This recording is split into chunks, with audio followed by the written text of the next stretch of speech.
My name is May Pang, and this is my story.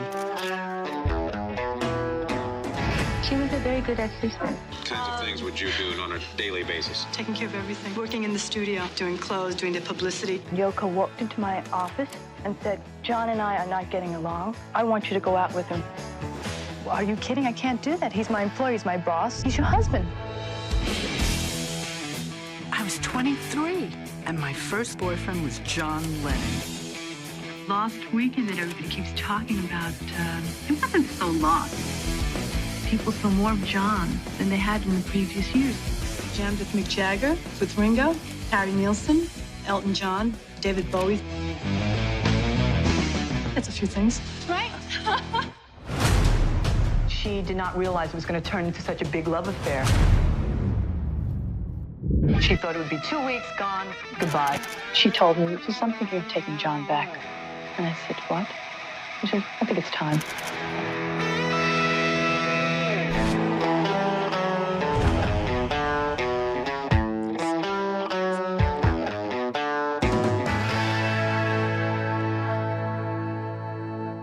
May Pang, welcome to our show.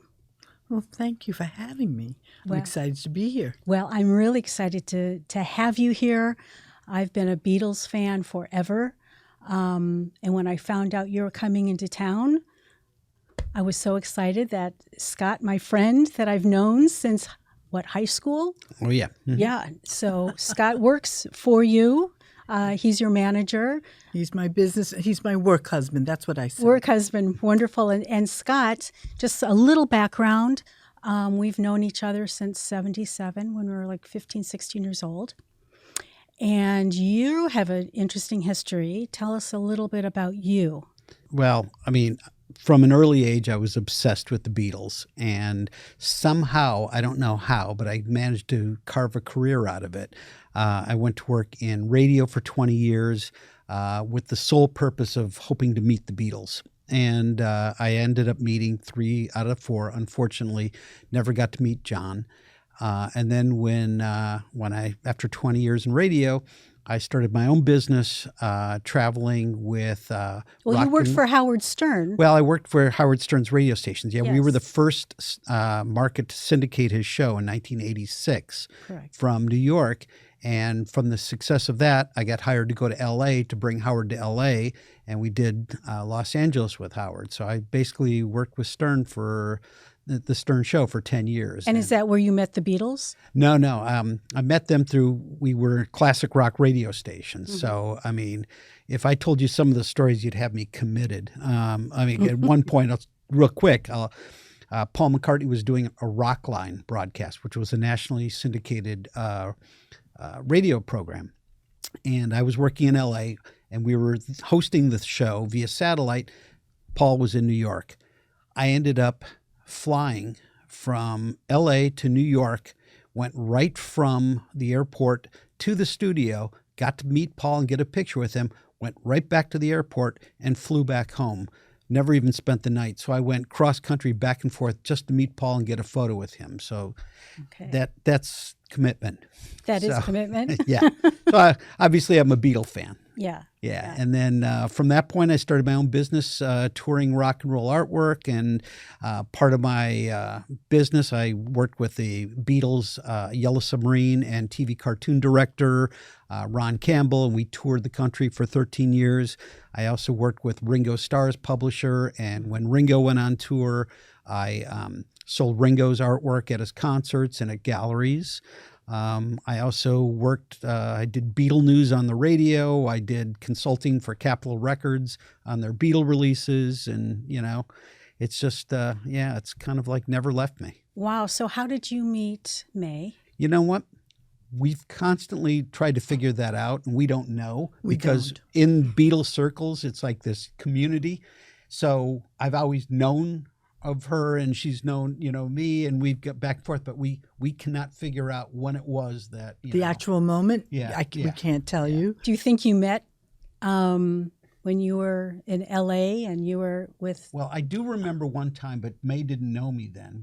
I saw David Bowie in a small little theater as a in New York, isn't it? Yeah. And that was at the Roseland, and that's where he performed, because I remember that part of it. And you were standing right behind me, and I'm like, it's May Pang behind me. So that I just remember that. So I here knew you of are. But yeah. So, but I mean, that's how it worked. And doing our traveling with all the artwork and all this, he pursued me for 6 years. Oh, okay. And I kept saying no. Yeah. And I said, I don't think people are interested. But also at the time, I was into making my documentary, so I didn't want to pull that one with the photos at the time. But when I knew that the documentary was coming out, we were doing different things, and I said, okay, maybe this is the time to test the waters and see if anybody's interested. And we started in 23. Oh, that's wonderful. Yeah. That's it's wonderful. been almost 2 years now. It's not even 2 years yet. Yep, and we've done, I think, 56 or 57 cities so far.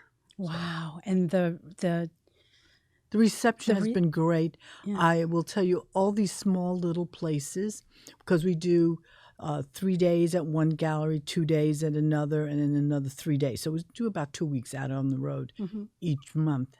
And the small 2-day ones have been absolutely unbelievably amazing. I mean, we were just in Ormond Beach, and I said, where are we? Where's Ormond Beach? And of course, then I realized that, it's Daytona. It's okay.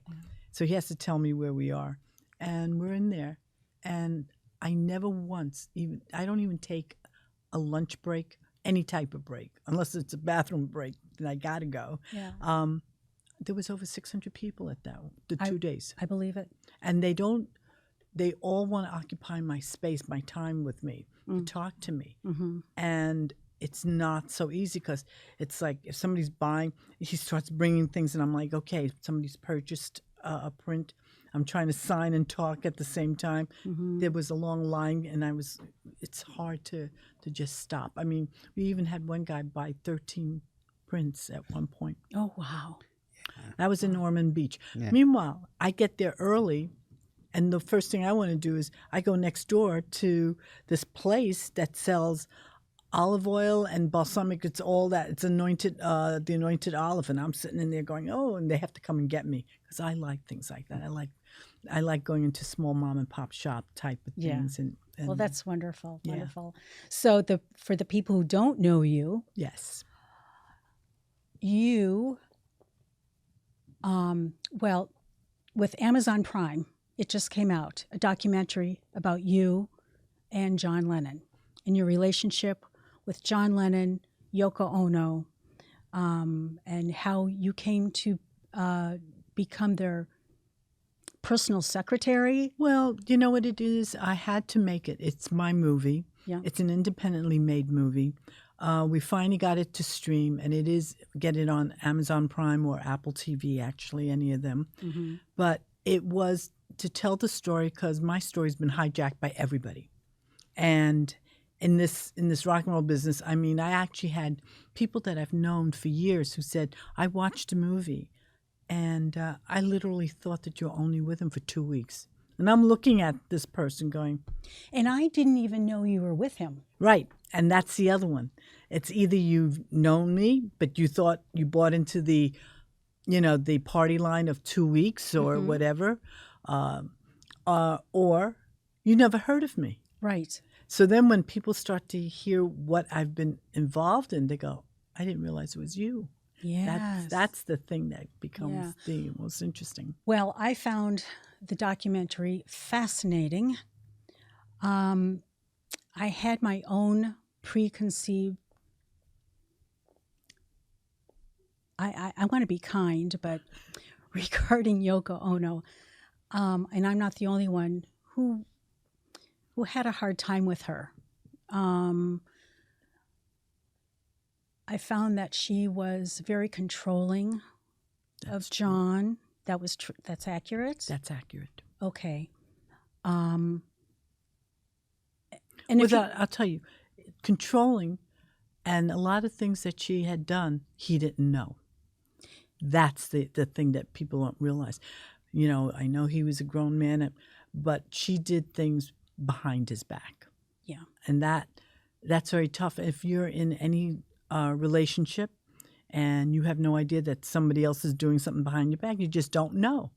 Well, one of the things that really bothered me that he didn't know about, that you knew, you were taking calls from his son. Right. He's taking John's calls from son. Julian. And yes. and Yoko didn't want you to put the calls through to John. Right.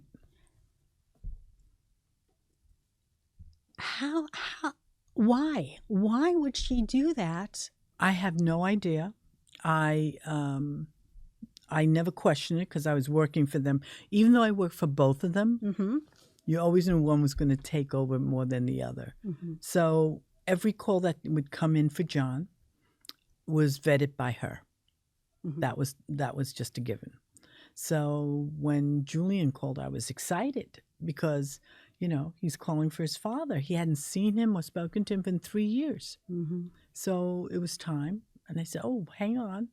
And of course, I punch in and I go, Yoko, here's Julian. He's on the phone to speak to John. And the first words out of her mouth was, get rid of the call. And I just sort of stopped. Do you think she was jealous? Who knows? And it could be. Yeah. But she wasn't going to tell me how she felt. She just said, get rid of the call. And I just didn't know what to say. And he says, we're not here. Mm. And she said specifically, that's it. This is not to be repeated to anyone else. This call never existed. Mm. And I felt bad because this was a 10-year-old kid looking for his father. Yeah. But I couldn't give that call to John or tell him. And people have no idea, no understanding of why I never told John later on when I could, Mm-hmm. because it takes too much energy to say, remember when. Yeah. And it was better to start from the present and work to the future than it is to do from the past to come up to catch up to where we are. Mm-hmm. So I never said, but he called 3 times till finally she says, I just remember her reaction was, oh. And she says, okay, put him through. But should he ask, is this the first time he's called? You say yes. And I said, all right. And then he goes, and before you put the call through, wait till I get to the back, meaning so she gets into the room with John. So she could hear the conversation. Correct. So she was very controlling. Yeah. Was she controlling over who he could see, his scheduling, or was that where you came in? How did that work? Yes and no. Okay. Depends.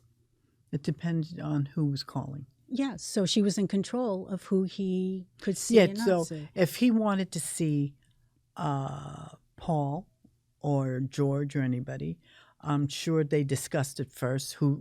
Was it a good idea, not a good idea, or whatever. But they never showed up at the house. None of those guys. Do you think that the decisions that he made, or that she made, Yoko, versus the decisions that you made, it kind of like stagnated his moving forward? It's a possibility. I mean, he didn't see these people. He didn't see any of the people in my But he derived the energy from them. I understand, but he hadn't seen them.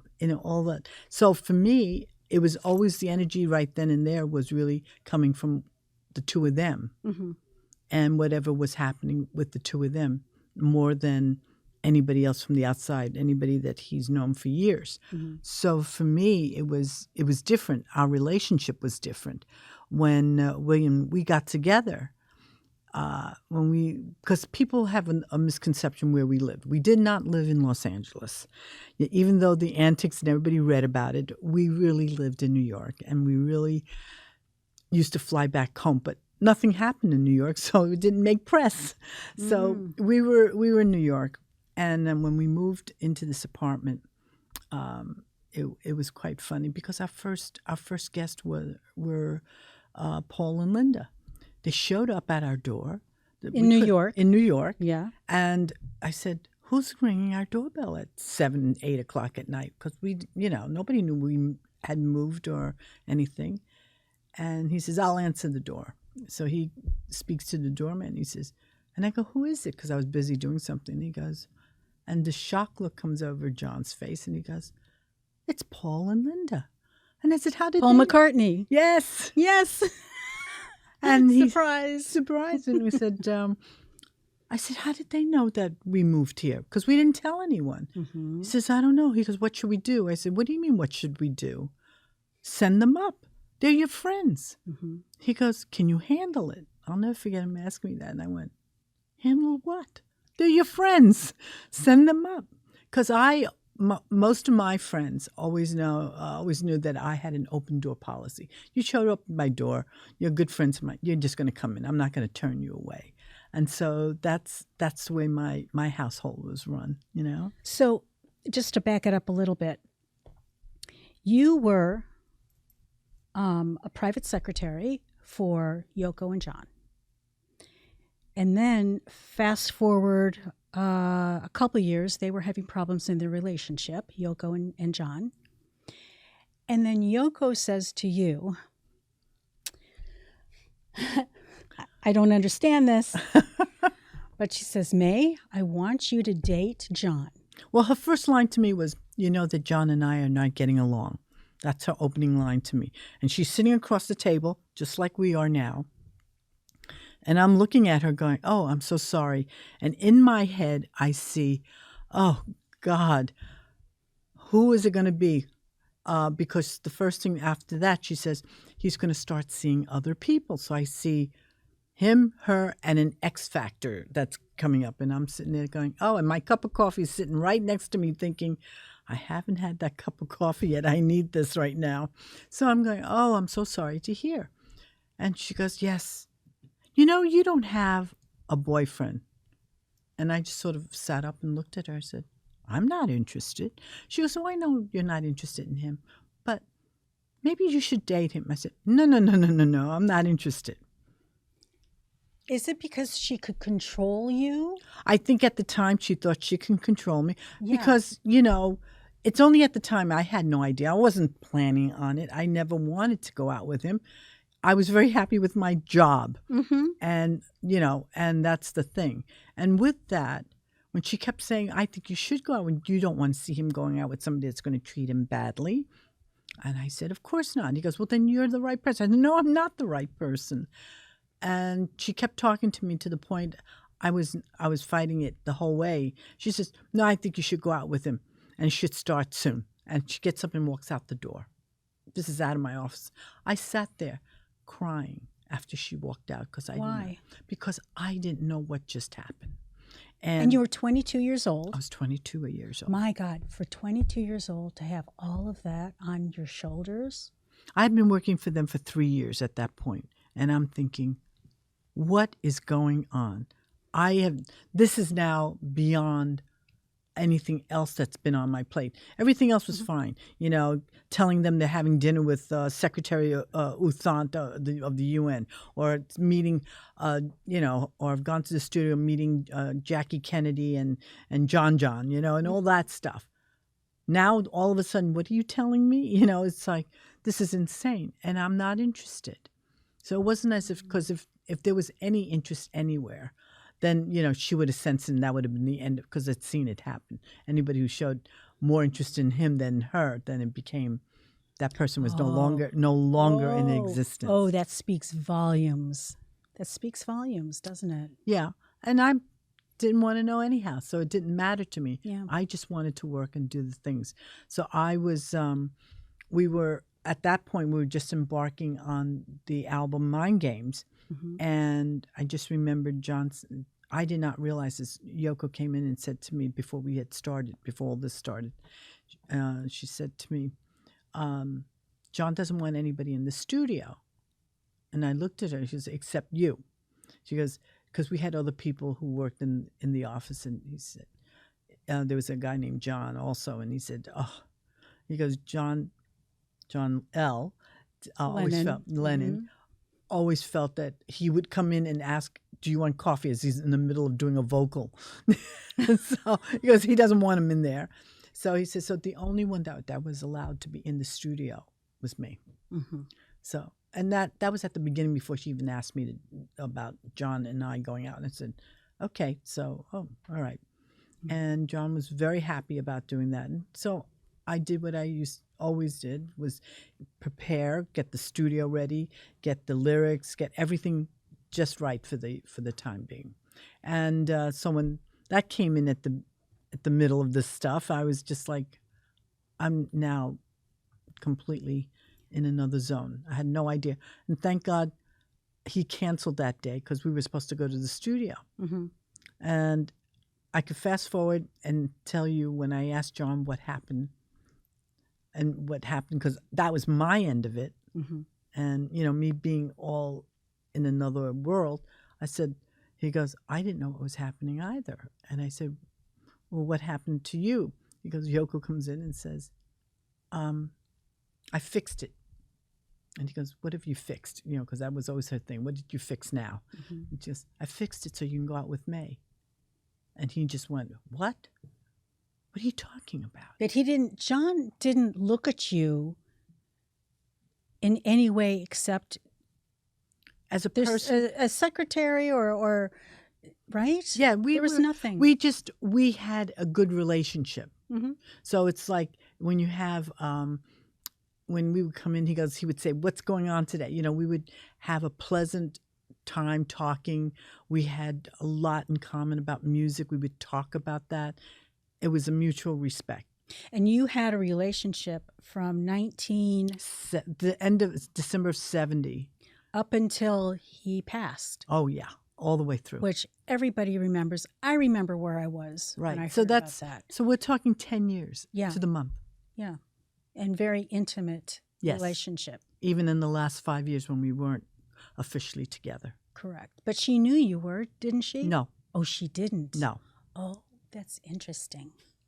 All right. Kind of a way to get back at somebody, I think. Wow. No, he would contact me. Did you live in different, she's in New York, right? Yes. Well, she's upstate New York now. Right. At that time, you were both in New York. Mm-hmm. Okay. All right. We lived on opposite sides of town. Okay. And so, so that's what happened. So let me ask you, what are some of the misconceptions that people have? Well, a lot of it, as you said, Yoko was controlling. There's no two ways about her personality. Mm-hmm. But she did not send us to L.A. That's such a big myth that it's taken a life of its own on that one. It happened one afternoon. She was out of town, and John was having a meeting with his lawyer, his personal lawyer, Harold Sider. Mm-hmm. And we were sitting around. I was there, and I'd come in. And he had just finished up some stuff. And Harold lived in L.A. So he was finishing up, and even unbeknownst to me, he's sitting there and he goes, so Harold, when are you going back to L.A.? He goes, this evening. He goes, oh, this evening. Well, May and I are going to go with you. Harold was so smart. He just didn't blink an eye. He goes, okay. He goes, fine. He never asked him what his thing was. He goes, okay, fine. And I said, we are? I'm standing there, we are going? And I have to now, I said, I guess I have to go home and pack and arrange for, But that wasn't. I had no idea we were doing this.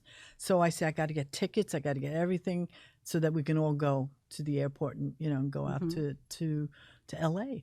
John wanted a break. He wanted to be away from New York at that moment. Did he want to be away from the controlling that I don't think he realized that it was that controlling until we were away.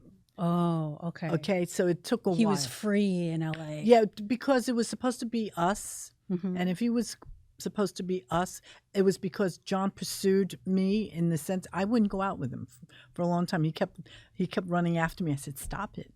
I said, you got to stop this. He goes, you know what? If Yoko's going to keep pushing me to go and date you, well, guess what? I'm ready to do this. Because she kept pushing. Yeah. And I was saying no. And he was saying no. And then, when somebody keeps doing it after a while, you just say, all right, let me just move it along here. Yeah. And so that's what happened. So we went and he decided, let's go out to L.A. with Harold, And Harold goes, well, so where are you guys going to stay? I said, we didn't get that far. He goes, okay, you'll stay at my place. Yeah. And he goes, and I said, Harold, are you okay? I said, John, he goes, nope, I have places to stay. I said, okay. And so we stayed at his place in West Hollywood. So we were staying there for about a little while. And then we ran into old friends. One of them was Andrew Oldham, who was the Rolling Stones manager, producer. And he said, talking, and he says, oh, why don't you stay where I'm staying? I'm staying at Lou Adler's place. And that's his home in Bel Air. And I'm leaving it. And maybe Lou will let you stay there. And we said, well, we don't know him. He goes, I'll ask. And we ended up there that's our second place. Then in between, every time we came back to L.A., depending on where, it would either be at Harold's place or the Beverly Wilshire Hotel, right, which was lovely. They had just built the new side. So when Ringo would come into town, there was a duplex. So Ringo was on the bottom floor and we were on the top floor, or Harry Nilsson. It was revolving door. Crazy. What a crazy time. Oh, it was. But we were upstairs and it was great because it was more quiet. Yeah. And if we came back for other things and we stayed at that hotel, we would be in the traditional side, the old, the standard.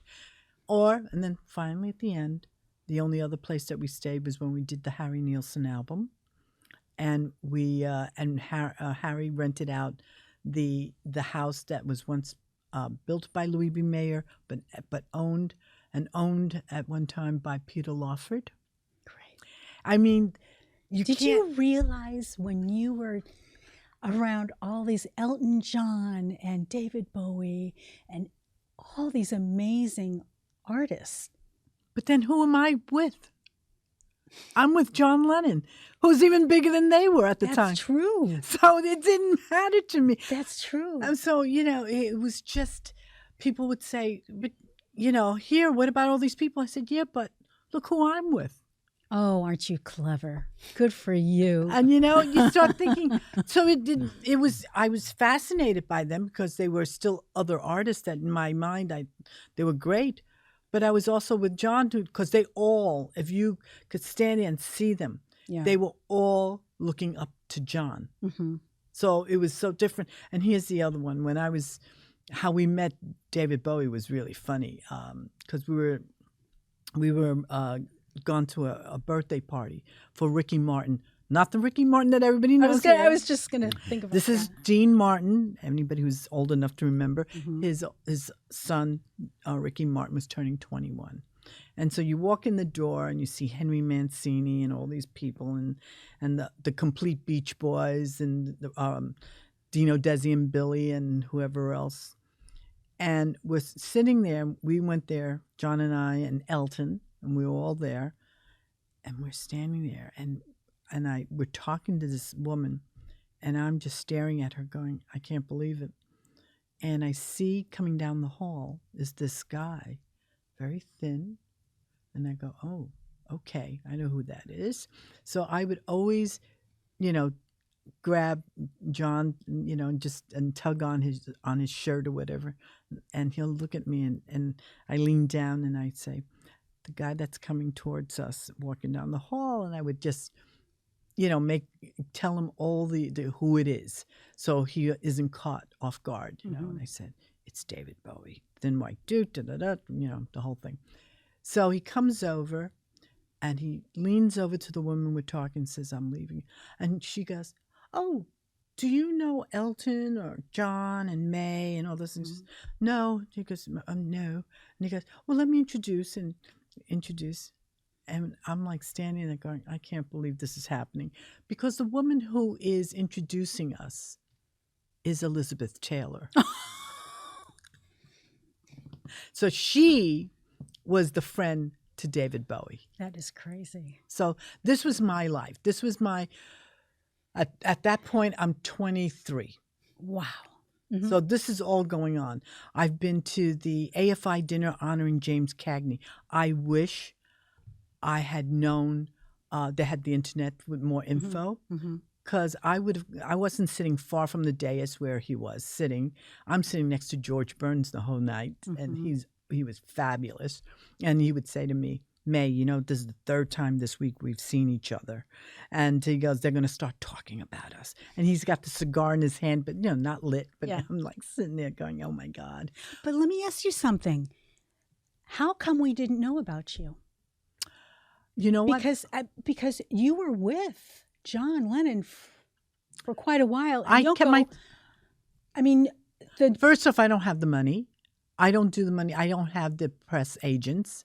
I kept myself in the background because I said I don't need to be in the front. I used to say to John, I don't need to be out there.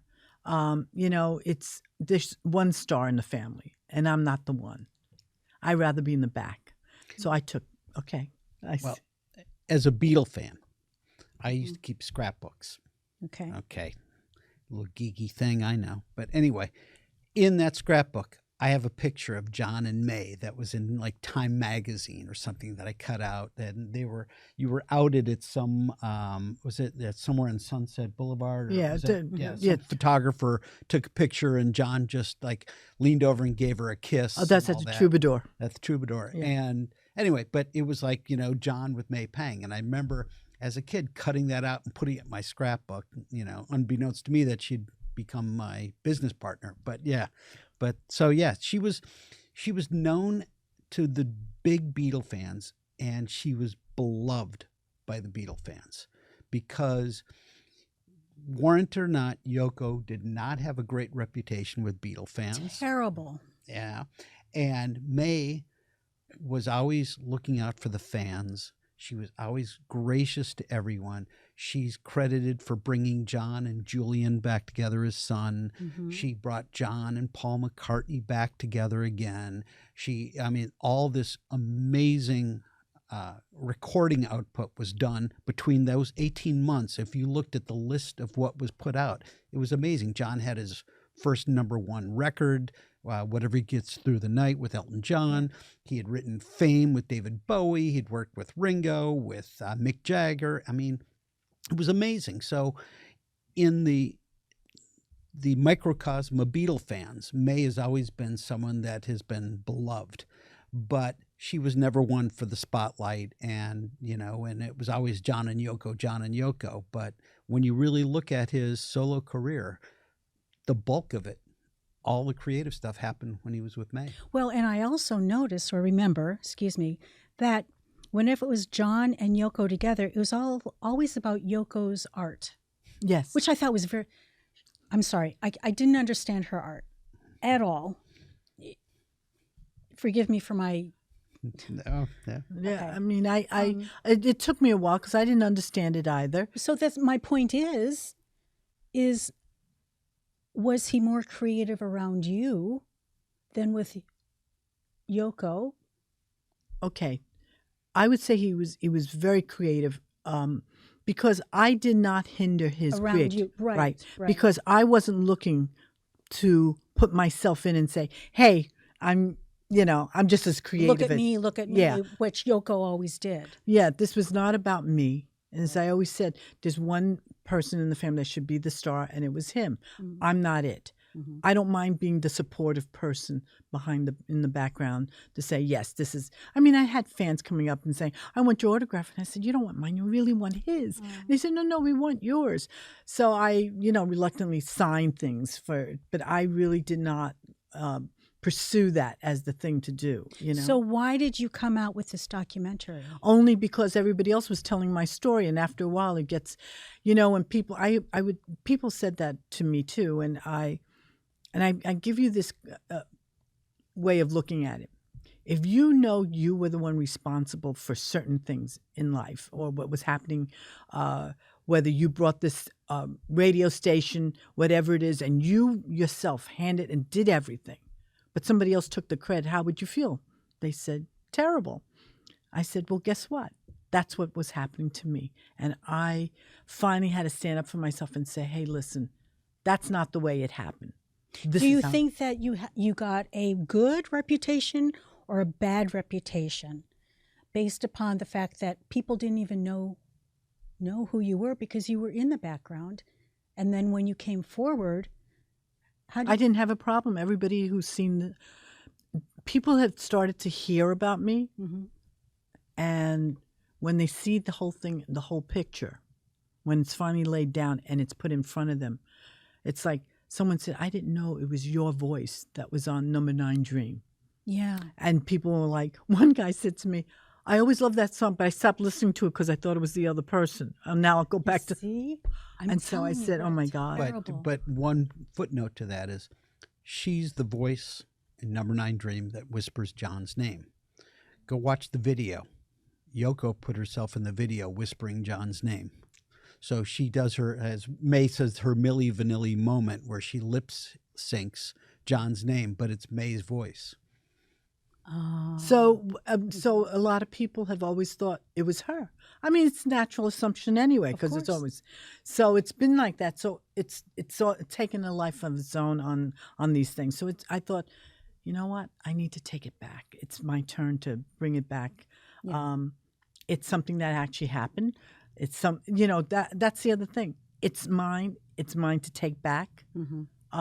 Nobody wants to have their and your reputation was at stake also. Well, when you have your merits, you want that. That's yours, you know? Yes, of course. And that's how you want, you want people to know it. There are times I said, I don't care. But the thing was, now it's grown, and I've had more people say to me, I don't need to watch your movie. I know everything about you. I said, really? They go, I've read everything about you. I said, not everything is correct. I mean, I have a friend who's a musician, went out. This is just recent, a couple of days ago. He said, he's got my ear. He's a Beatle fan. We're talking. And he said, I was telling him he's got some misconceptions. That's not the way it happened. But I couldn't turn the guy's head. His thinking was just the way it was. And he said, I just dropped it. He goes, now I understand how hard it is that, to what you've been going through. I didn't understand it until it happened to me. And I said, well, now you see, I said, I've had over 50 years of it. Yeah. So let me ask you a question on the documentary. Yeah. There's a point towards the end of the documentary where you started crying. Yes. Tell us about that. I've watched it. They asked me how I felt, what it was like, and it was difficult because, what was going on at that time? It was just so many questions at that moment, and I was trying to answer. How did I feel? What was I, did I think that John loved me? He loved Cynthia. I don't want to forget her. It's his first wife. And which I was able to let him talk and her talk with John to have that closure they never got.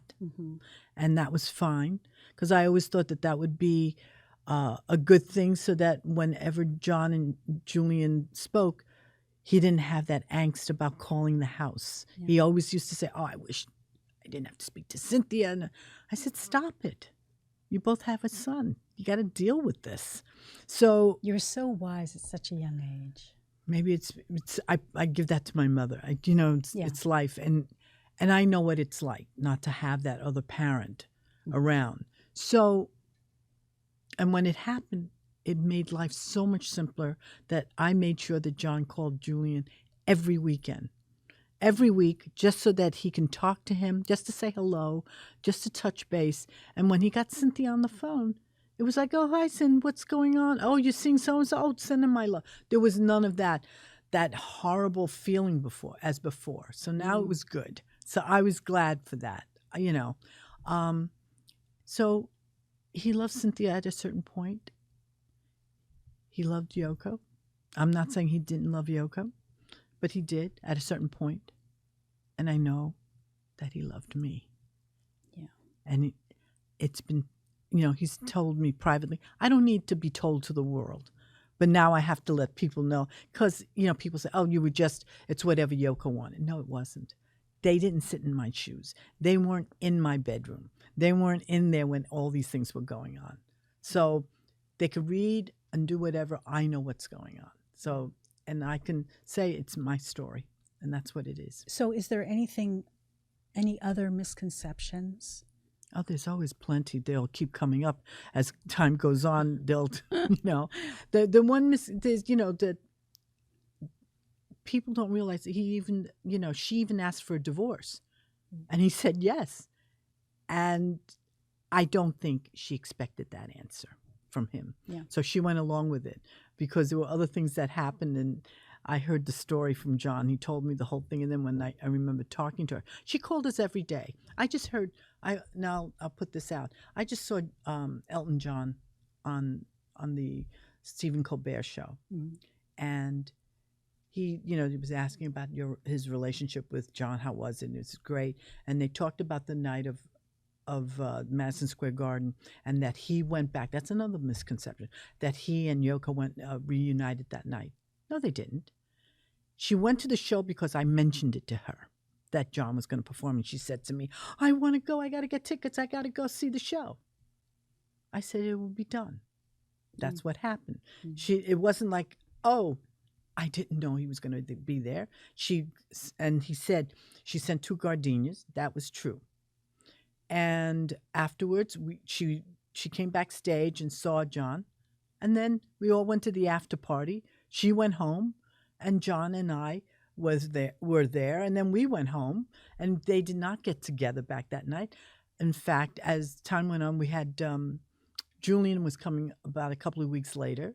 We saw George Harrison, who was out to finishing up his Dark Horse tour. We saw him.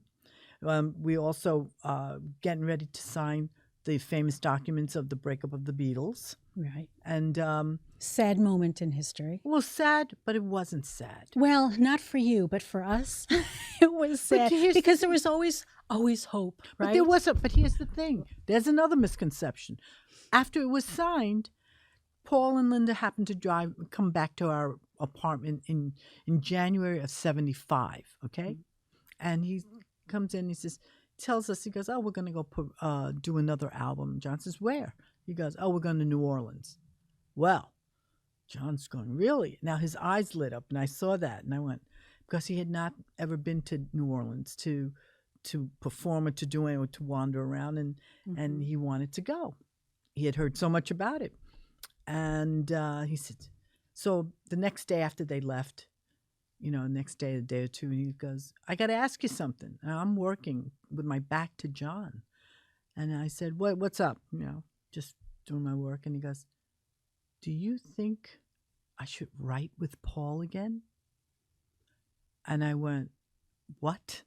I turned it was like, The Exorcist, the head spun around. I said, "Of course you should." And he said, "Why?" I said, "You know what? Solo, you guys are wonderful. You're good. But when you two write together, that takes you on a whole nother level." It was terrific. It's great. It's far superior. He goes, yeah, you're right. And he goes, "We got to go." He wanted to go see Paul. I told this to Paul many, many years later, that we were thinking of coming. Obviously, we didn't go down because certain circumstances happened, and he went back to the Dakota. He said, let's book the plane and go. Okay. I told this to Paul in the 80s, many years later. And he said, sure, what proof did I have except to tell him that, we were thinking about coming to see you, but, I have no proof. Well, lo and behold, and the angels in the universe are always on somewhere watching out. I saw Paul and Linda about a year or so later, and they were in New York doing the Buddy Holly party. And I get a call from his office that said, "Paul and Linda want you to come to this party. When is it? Tonight." I'm thinking, a lot of notice. I said, okay. So I went, and at that time I was married, and so we both went, my ex-husband and I. We get there, and I see them coming through the door, and they spot me, and they come straight towards me, and I'm like, you know. And Paul goes, Linda, did you tell? Did you tell? And she's going, I walked in the same time you did. I don't think I had the chance. I said, tell me what? He goes, well, you know how Derek Taylor is. He's always selling his stuff, you know, to fans and whatever.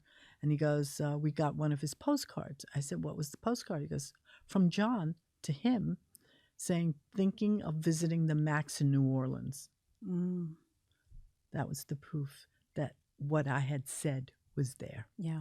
That he had no idea. This was not made up. John really wanted to go. So you brought up your husband. Yes. So after John passed, you married. I married a record producer about 14 years later. Mm-hmm. Tony Visconti. 18 years later. And you had 2 children. 2 children. With him. Yes, 1 boy, 1 girl. My son lives in Minneapolis. He decided to go to the cold, and I don't understand it, but he loves it. And of course, I said that to Scott because that's where he's from. And my son goes, "You must visit." I said, "Not in the cold. Sorry, not in my DNA. On my wanting to go there." My daughter is a graphic designer, and she lives in New York near me, and I'm very proud of her as well. She works for Nest Fragrances, Candles and Fragrances. Okay. They did an installation this year on Fifth Avenue with with the Fifth Avenue community, whatever it was, and they every half hour or so they would spray during the holidays a scent in the air. Yeah. So all the way down from like the Plaza Hotel down to Rockefeller Center, they had all these boxes. So she designed the boxes that were there, and also she's just designed the newest candle that just come out for called the White Lotus, in honor of the White Lotus, the show. Yeah. And so she designed the latest one too. Oh, that's wonderful. Yeah, so I'm thrilled. She says, I can finally show it to your mom. Yeah. It's really beautiful. You know, she did all the design on the candle, the whole packaging. It was just really beautiful. Oh, wonderful. Yeah. So, Scott, when you go to these shows, I should say, the tours, what's the thing that most impresses you about the audience or the people who are familiar with May? It's every age group. I mean, from young to old come in. A lot of people cry. They get really choked up when they see John in this happy, relaxed state, and they meet May, and May is as close as they're ever going to get to John Lennon. And the emotion wells up in them, and we get lots of people crying. And then May does this move where she'll give them a hug, and then the waterworks just come out everywhere. I mean, but yeah, a lot of criers. You would be amazed. And these aren't like, I mean, they're grown men, that he was surprised the first time he saw them. It's just, the emotion that comes through with this. And people have seen so many photos of John Lennon over the years, but they've never seen anything like this. He's not posing for the camera. He's not part of some photo shoot. He's just living his life. And you took happy. those photos. All photos from May. Exactly. Unless I handed the camera in a couple that I'm in, it's all from my camera. Yeah. And it's just it's amazing. And I love talking Beatles to people. I love, the whole, everyone that comes is their biggest fan. It's amazing. Well, there's so many big fans. It's interesting. I noticed, my son is almost 40, but when he was in his 20s and 30s, he loved the Beatles. He would listen to them. And I thought, why is he listening to the Beatles? But there's just a pull. I don't know what it is. And the Beatles were not just a band. And I try to explain to people, they really were a phenomenon at that time. We needed somebody. And beyond. Right. They still are. Because they changed and gave us the baby boomer generation. They changed. It was whatever they ate, whatever they read. Their hairstyle. Their clothing. Gosh, everything that they did. I had more people come up to me and said, I started a band or I picked up an instrument because of them. So they just changed the world. And it was the world. It wasn't like a certain group. It was the world. And I think a lot of people emanated them, the artists themselves, Yeah. in their own music Yeah. and style. They want it. And how many, when you listen to it, you could hear it all. Yeah. Oh, yeah, this is a lick that Paul would do or George would do. And, so it's all there. And they all try to imitate with their voice. Doesn't this person sound like John? Yeah. I mean, I get them all. And, look what they've done. And you have to admire. I mean, I have all my records since I was 13. The funniest bit was, I never thought, somebody would always ask me, well, who's your favorite Beatle? Now, I was asked that question, and my first thought was Ringo, because Ringo was my favorite when I was a kid. Mm-hmm. And then I realized maybe I shouldn't have said that. And I said, we're talking when I was 13, right? And person didn't answer me. And I said, and I repeat the question, and I said, we are talking when I was 13. After I said Ringo, right? And then I hear, yeah. Who would have thought that years later in my life that I'm going to be asked that stupid question by another Beatle? Yes, it was John who asked me that. Oh, really?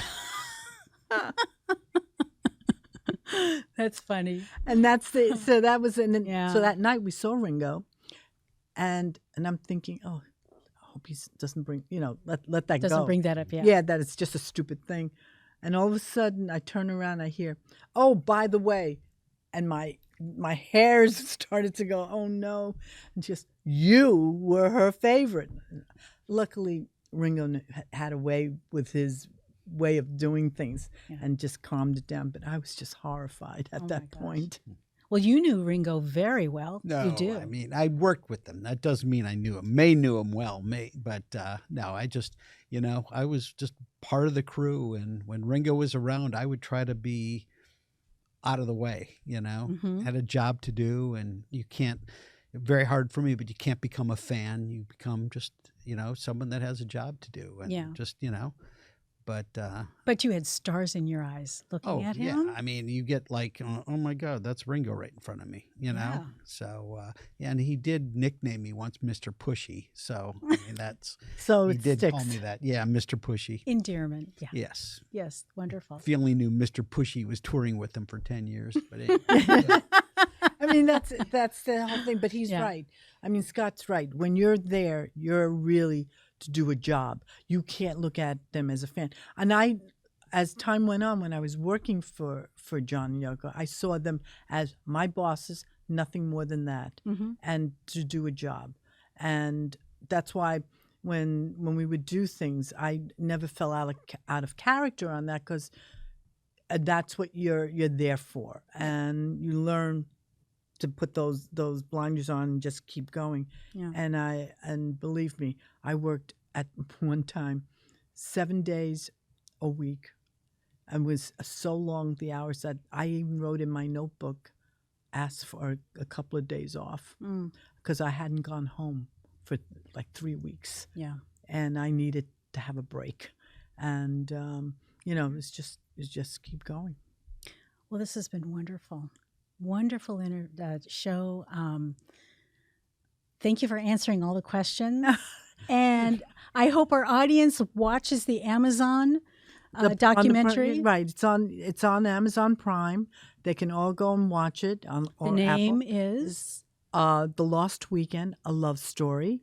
Right. And they can go and check it out. It's really, it gives them some insight into a lot of things into John. It's beautiful. Yeah. Beautiful. And then you're here in Miami for the Miami Fine Art Gallery in Coconut Grove for this Friday. I haven't been down here in years, so Yeah. it's going to be exciting for me. Wonderful. Friday, Saturday, and Sunday we'll be there. So. Wonderful time. Do you know the times? Yes, it'll be Friday from 5 o'clock to 9 p.m., Saturday noon to 7, Sunday noon to 5. May will be there the whole time. I'm chained to the desk. Chained to the door. All the photographs that are there are available for purchase if someone is so inclined. And the cool thing is when you do buy a photo there, May signs it and numbers it. They're all limited edition in front of you. You can take pictures of it. Then you take a photo with you and May holding your new possession. And it's just, you hear May tell you the whole background of the photo and what was going on during that time, and it creates this memory, this experience for people, and they'll always remember it. They'll always pull out that photo and tell the story about it and show the picture on Facebook of them in May. But yeah, and it's a free exhibit. I mean, everyone come on by, but Wonderful. Everything is, again, available for purchase. Well, Scott and May Peng, thank you so much. This was so wonderful. Thank you, Sue. I really enjoyed it, and I hope everybody goes and sees you this weekend in Coconut Grove. Coconut Grove. I'm All right. excited. All right. Yeah. Thank you very much, and thank you for joining us. We'll see you later. Bye.